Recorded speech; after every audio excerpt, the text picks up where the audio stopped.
Hello everyone, welcome to my channel और मैं हूं आपकी नीतू त्रिपाठी। तो मेरे चैनल नीतू त्रिपाठी व्लॉग्स में आपका फिर से अभिनंदन है, स्वागत है। और आज मैं फिर से नया वीडियो लेके आई हूं आपके सामने। और जो हर लेडीज़ों का काम होता है तो वही मैं आपके साथ शेयर कर रही हूं। तो फ्रेंड्स, मॉर्निंग हो चुकी है, तो मॉर्निंग की आपको राम राम है, गुड मॉर्निंग है। तो आशा करती हूँ आपकी गुड मॉर्निंग जो है बहुत अच्छी हो, मतलब मॉर्निंग अच्छी हो और जो आपकी मॉर्निंग है स्टार्ट बहुत अच्छी तरीके से हो जाए और दिन भी खुशनुमा हो जाए। तो आज का व्लॉग हम स्टार्ट कर रहे हैं किचन से।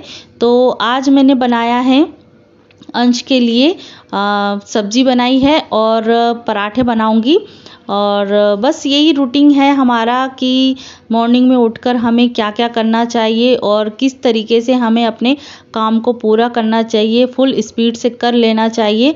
तो बस आज लंच में यही बना रही हूँ। साथ साथ में मैं सीधे नहा धोकर मैं सीधे किचन में आ गई थी। तो सोचा कि आज मैं अपने काम को बहुत ज़्यादा जल्दी पूरा कर लूँ, क्योंकि मुझे कुछ एक्स्ट्रा काम भी करना होता है। और जब भी आपको कुछ एक्स्ट्रा काम करना भी होता है तो आपको मतलब कुछ न कुछ चीज़ों को छोड़ देना चाहिए। जैसे आपको सब चीज़ें तो करना ही रहती है, पर जिस चीज़ के लिए हमें काम में रुकावट आती है या कोई भी मतलब चीज़ थोड़ी सी मिस हो जाती है तो उसकी वजह से हमारा काम पूरा होता है, तो वो हो सकता है हम उस चीज़ को पहचान नहीं पाते हैं। तो आज मैं कुछ ऐसा काम छोड़ने वाली हूँ जिससे मेरा जो काम है वो फुल स्पीड से हो जाएगा और जो हो सकता है मैं आगे आपको वीडियो में शेयर करूँ। तो बस ये है कि आज मैं सब्ज़ी बना रही हूँ, जो फली की सब्ज़ी होती है वो बनाऊँगी। और आज मैंने मटर आलू भी बना लिए हैं। तो सबसे पहले मैं जो ग्रेवी वाली सब्ज़ी है वो मैं बना लेती हूँ और फिर बनाऊँगी बाद में सूखी सब्ज़ी। तो फ्रेंड्स, हर लेडीज़ों का ज़्यादातर जो टाइम होता है किचन की ओर होता है और महत्ता भी ज़्यादातर किचन को ही देनी चाहिए, क्योंकि बिना खाने पीने के कोई दिनचर्या होती नहीं है पूरी। तो इसके वजह से हम अपनी किचन को महत्ता ज़्यादा देते हैं। पर ऐसा भी नहीं होता है कि महत्ता के पीछे पीछे हम अपना जो काम है वो हम दूसरा छोड़ दें और पूरा दिन किचन में रहें। तो ऐसा तो हो नहीं सकता। पर ऐसी कुछ टिप्स और ट्रिक्स रहती है जिसके वजह से हम अपने काम को पूरा तो कर सकते हैं, पर ये है कि काम की काम पूरा हो जाए और कम समय में हो जाए और हम दूसरा काम भी कर सकें। तो उस चीज़ के लिए आज मैं आपके साथ शेयर कर रही हूँ कि जब भी आप किचन में आएँ तो पहले से शेड्यूल आप बना लें कि आपको क्या बनाना है। और जब भी जैसे आप बड़ों से पूछ के खाना बनाते हैं, और हर महिलाओं की आदतें रहती हैं कि जैसे बड़े हैं तो कोई रहता है ना, प्लानिंग होती है कि आज हमें ये बनाना है, बड़ों को ये पसंद है, छोटों को ये पसंद है। तो ज़्यादातर बड़ों की महत्ता ज़्यादा होती है, तो हम उनसे पूछ के ही खाना बनाते हैं कि आज हमें क्या बनाना है। और जैसे हमें अपने अकॉर्डिंग बनाना है तो हमें पता ही चल जाता है कि हमें क्या बनाना होता है। बड़ों का ज़्यादा रहता है कि उनसे पूछने में टाइम लगता है, तो हम पहले से ही शेड्यूल बना के रखें कि हमें क्या बनाना होता है।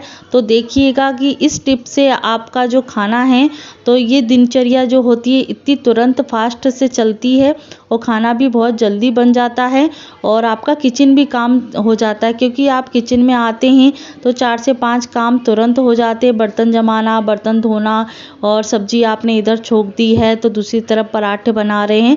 तो उसी तरीके से मैं काम करती हूँ। जब आपके मन में एनर्जी होती है, शरीर में एनर्जी होती है और प्री प्लानिंग होती है, तो प्री प्लानिंग बहुत ज़रूरी है ज़िंदगी में और आपकी दिनचर्या के लिए। तो ये सब चीज़ें आपको अपने शेड्यूल में लेना चाहिए।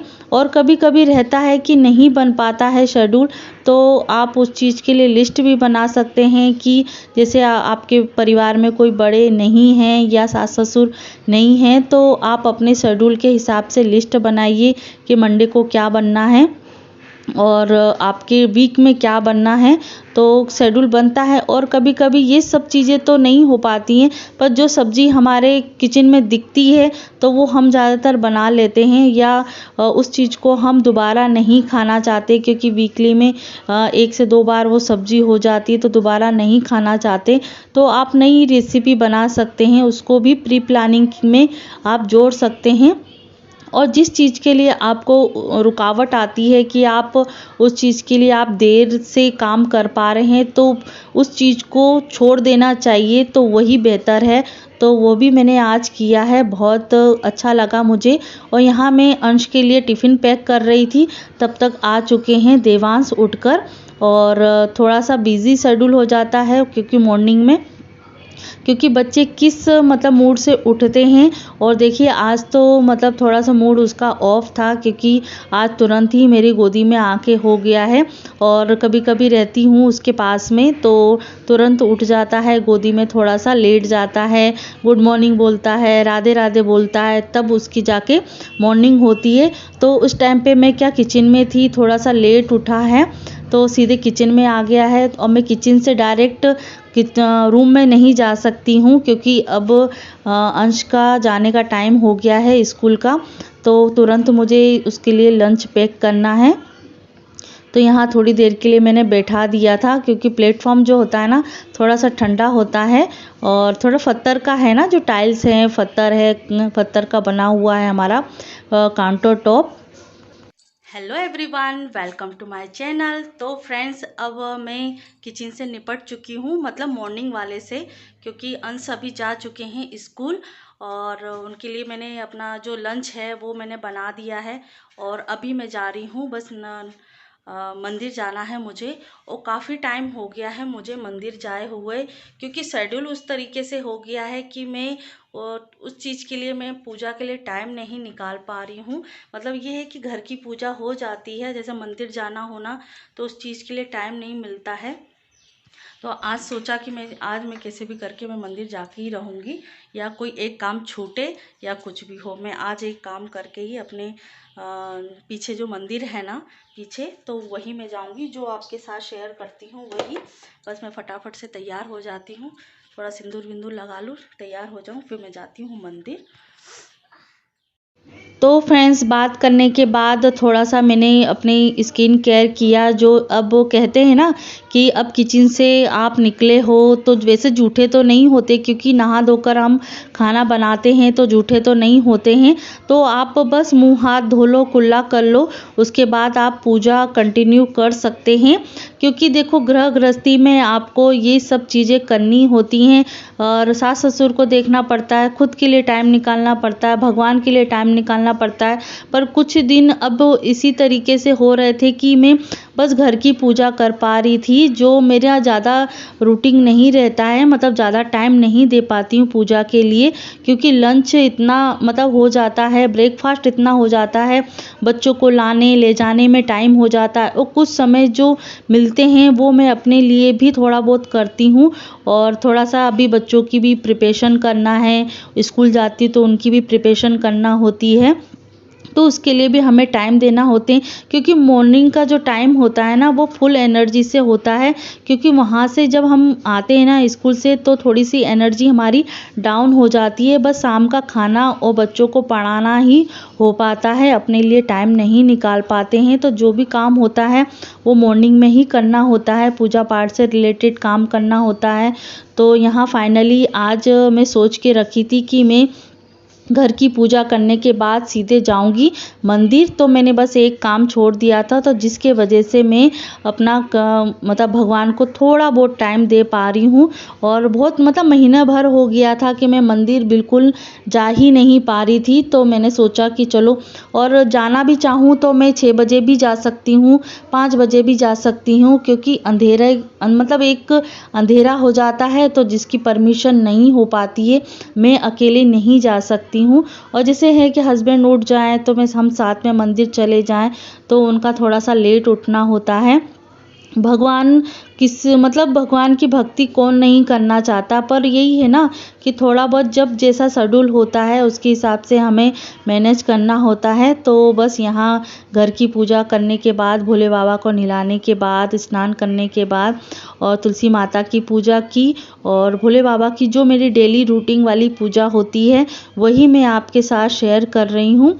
और मतलब मैं पूजा कर रही थी, सामने मतलब कोई भी आ गया था, क्योंकि मेन गेट है तो कोई ना कोई आता जाता रहता है, तो थोड़ा ध्यान इधर उधर हो गया था मेरा। तो बस यहाँ मैंने भोले बाबा का श्रृंगार कर लिया है और दिया बाती मैंने लगा दी है। और यहाँ मैंने कपूर से और धूप बत्ती दिखाकर भोले बाबा की है आरती। तो फ्रेंड्स, आज की दिनचर्या में मैं ज़्यादातर पूजा पाठ को ही शेयर करूँगी, क्योंकि महत्ता मैंने अपनी पूजा को ही दी है। और वीडियो बनाने के लिए कोई रहता नहीं है, तो उस चीज़ के लिए भी मुझे प्रिपरेशन करनी होती है कि मतलब कोई वीडियो बना दें, पर कोई किसी को टाइम नहीं रहता है। और बच्चे हैं, बच्चे को भी स्कूल जाना होता है, हस्बैंड को भी अपना ऑफिस जाना होता है, तो इसके वजह से थोड़ा सा देखना पड़ता है। तो जो क्लियरिटी है वो नहीं आ पाती है। और जैसे तैसे मैं आपके साथ अपना जो ब्लॉग है, अपना वीडियो है, अपनी दिनचर्या है, जो मेरी सुबह से शाम तक और शाम से रात तक की जो मेरी दिनचर्या होती है, रात का रूटीन होता है, वही मैं आपके साथ शेयर कर पाती हूँ। तो यहाँ देखिए मेरा छोटा बेटा देवांश, यहाँ मैं इसको फ़ोन दे दी थी कि बेटा थोड़ा सा वीडियो बना दे, तो जैसे तैसे उसने वीडियो बनाया है, उसको मैंने कट आउट करके आपके साथ शेयर कर रही हूँ। और बस ये है कि कुछ कुछ चीज़ें हैं वो मैं आपके साथ शेयर कर पाती हूँ, क्योंकि वीडियो बनाने के लिए भी कोई ना कोई होना चाहिए। और ये है कि ट्राइपॉड हर जगह नहीं लेके जा सकते हैं, तो बार बार लगाना, उसमें भी एक तरीके से कहा जाए बहुत ज़्यादा टाइम लगता है। आप सोचते हैं कि मतलब इनकी दिनचर्या बहुत ज़्यादा अच्छी है, सब चीज़ें अच्छी हैं, तो ऐसा नहीं होता है। मेहनत हर चीज़ में लगती है, पर आपका जो मुझे रिस्पॉन्स मिलता है उसकी वजह से मैं मतलब ठीक है, अच्छा लगता है, मुझे अच्छे अच्छे कमेंट्स मिलते हैं। और भगवान की कृपा से जो मेरा चैनल चल रहा है, आगे जाकर ज़रूर मेरा प्रोसेस होगा। मैं अपनी जो निरंतरता है, मैं अपना वीडियो बनाना नहीं छोड़ूंगी, मतलब कुछ न कुछ चलता रहेगा मेरा। पे मतलब ये है कि हमें बैठना नहीं है, हमें निरंतर चलते रहना है कुछ न कुछ काम में। ऐसा तो नहीं होता है कि हम हार चुके हैं उस चीज़ के लिए, तो हम हार कर बैठ जाएंगे तो उस चीज़ को हमारा कोई भी फल नहीं मिलेगा। तो कुछ न कुछ आप प्रयास करते रहिए, अपने निरंतर अपनी क्रियाओं को करते रहिए, तो ज़रूर उस चीज़ का थोड़ा बहुत तो मतलब आप उसका 1%, 2%, 10% तो उसका आपको फल मिलेगा ही। तो बैठने से कोई मतलब नहीं है, और बैठने से किसी को कुछ नहीं मिला है। मैं कहूँ तो बैठने से कुछ नहीं किसी को मिला है। तो आप उस चीज़ को मतलब शेड्यूल में रखिए कि आपको निरंतर कुछ न कुछ करते रहना। बैठने से भी कोई है कि हाँ चलो थकावट हो गई है तो उस चीज़ के लिए हम आराम कर सकते हैं, पर निरंतर कुछ ना कुछ आप फ़ोन में ही कुछ कर सकते हैं। आप कोई बिजनेस स्टार्ट कर सकते हैं या कुछ भी कर सकते हैं।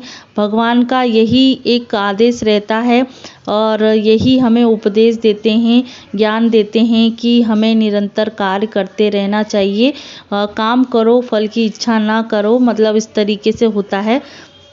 तो भगवान हमेशा कम फल दें या ज़्यादा दें, पर फल आपको ज़रूर देंगे आपके काम के अकॉर्डिंग। तो आपकी मेहनत के अकॉर्डिंग आपको ज़रूर फल मिलेगा। तो देखिए यहाँ मेरा बेटा भी भगवान जी को नहला धुला के, मैं मना भी कर रही हूँ उसको कि बेटा मैंने जल चढ़ा दिया है, तो वो पूरे भगवान जी को नहला धुला के, मतलब एक लोटा नहीं, एक मतलब भोले बाबा पे 2-2 लोटा, पार्वती मैया पे 2-2 लोटा, मतलब सब पे 2-2 लोटा चढ़ा रहा है।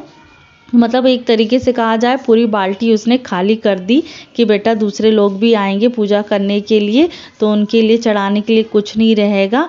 तो बस ये बोले कि वो घर से लेके आएंगे। तो यहाँ बस यहाँ भोले बाबा की पूजा करने के बाद थोड़ी देर बैठी ही थी मैं, तो सामने वाली आंटी हैं, तो मैं बहुत दिनों के बाद मिली उनसे, और बच्चे को भी पहली बार इतने मतलब बहुत दिनों के बाद देखा, तो थोड़ी बहुत बातचीत होने लग गई थी, हंसी मजाक होने लग गई थी।